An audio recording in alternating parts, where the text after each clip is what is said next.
এক নম্বর প্রশ্ন হচ্ছে ভাইয়ের সম্পর্কে কেমন হওয়া দরকার। ভাই ভাইয়ের সম্পর্ক, আমাদের সমাজে বড় ভাই ছোট ভাইকে খাওয়াইলে পড়াইলে খোটা দেয়, যুগ যুগ ধরে খোটা দিলে গীবত করলে এর সওয়াব হবে কি? ভাই ভাইয়ের সম্পর্ক তো কেমন হওয়া দরকার, আল্লাহ সুবহানাহু ওয়া তাআলা কোরআনে সে কথাই বলেছেন, ইন্নামাল মুমিনুনা ইখওয়াতুন ফাআসলিহু বাইনা আখওয়াইকুম। ভাই ভাইরা তাদের সম্পর্ক তো গভীর সম্পর্ক, একটা দায়িত্বের সম্পর্ক।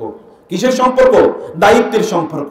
অতএব এটা এই সম্পর্কের মধ্যে আত্মীয়তার অধিকারের ব্যাপার আছে। ওয়া আতিজাল কুরবা হাক্কাহু ওয়াল মিসকিনা ওয়া ইবনাস সাবিল। ওয়া আতিজাল কুরবা হাক্কাহু, আত্মীয় স্বজনদেরকে তাদের হকটা আদায় করে দাও।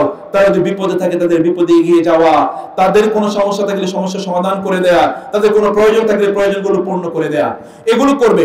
এগুলো যদি করে একজন ব্যক্তি করে তাহলে তিনি সাদাকার সওয়াব পাবেন। কিসের সওয়াব পাবেন বলেন তো? সাদাকা, সাদাকা।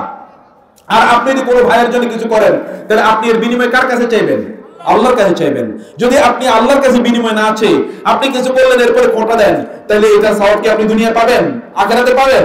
ওয়ালা তুবতিলু সাদাকাতিকুম বিল মান্নি ওয়াল আযা কাল্লাযী ইউনফিকু মালাহু রিয়াআন নাস ওয়ালা ইউমিনু বিল্লাহি ওয়াল ইয়াউমিল আখির।